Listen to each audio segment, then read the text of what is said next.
विश्वास करिए देवाधिदेव महादेव पर। जो मंत्र आपको दिया गया है, ये मंत्र शिव महापुराण का कोई साधारण मंत्र नहीं है। किस किसने शिव पुराण पढ़ी है? कभी घर में पढ़ी हो? गीता प्रेस गोरखपुर की पढ़ी है? आप इस मंत्र को पढ़िएगा जाकर। उस मंत्र के लिए लिखा है श्री शिवाय नमस्तुभ्यम। इस मंत्र का जाप जो मुख करता है वो तर जाता है, उसका फिर संसार में जन्म नहीं होता, परमात्मा का हो जाता।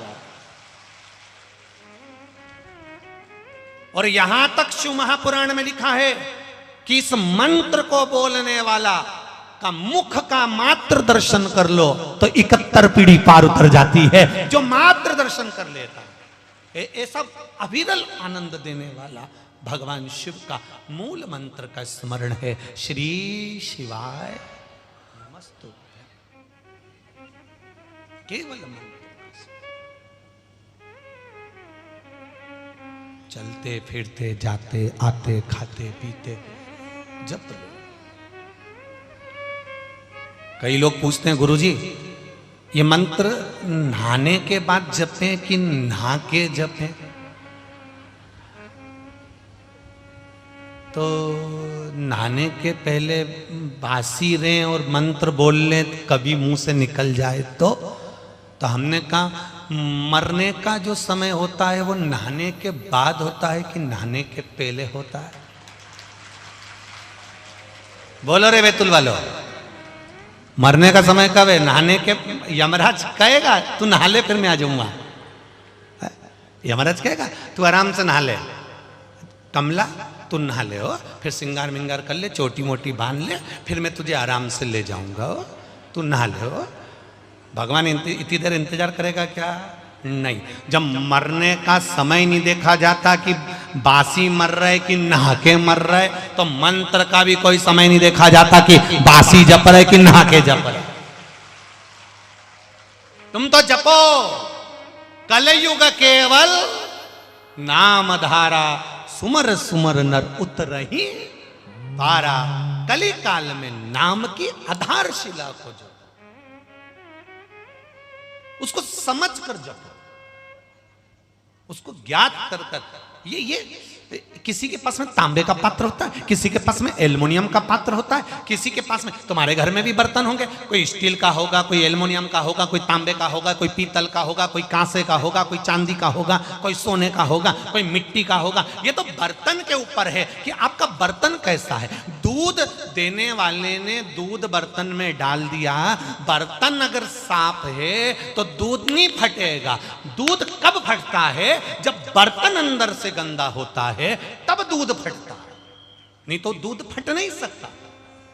आप कैसा दिल लेकर बैठे हो, आप कैसा मन लेकर बैठे हो, आप कैसी चित्तवृत्ति लेकर बैठे हो, आप किस तरह का पात्र लेकर बैठे हो, ये आपके ऊपर है। कि दूध देने वाले ने दूध दिया, उस पात्र में तुमने कैसे लिया, ये तुम्हारे ऊपर आधारित है।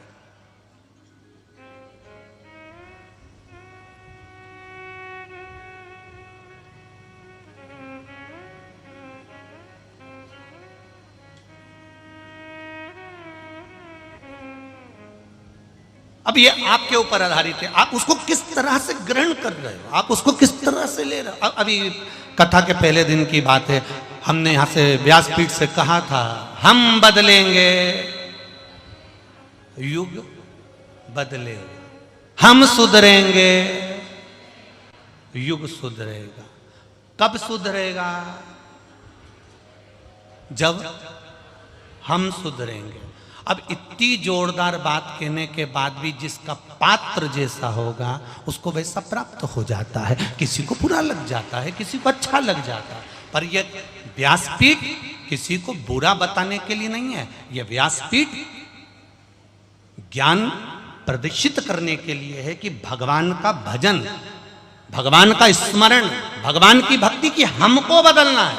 फिर भी हमारी वाणी से अगर किसी को बुरा लगता हो तो इस व्यासपीठ से क्षमा मांगते हैं। अगर हमसे अगर किसी को हृदय में ठेस पहुंचे, ये तो आपके पात्र पर आधारित है कि तुम्हारा पात्र अंदर से कैसा है। दूध देने वाले ने तो दे दिया, अब वो कैसा पात्र है ये उसके ऊपर है। कथा कहने वाले ने कथा कह दी, आपने किस भाव से उसको ग्रहण करी ये आपके ऊपर है। माँ ताप्ती का चरित्र इस व्यासपीठ से वर्णन कर दिया, अब ये आपके ऊपर है कि आप उसको किस तरह से ग्रहण करते हो, आप किस तरह से उसको लेते हो। ये आपकी अविरल भक्ति होना चाहिए।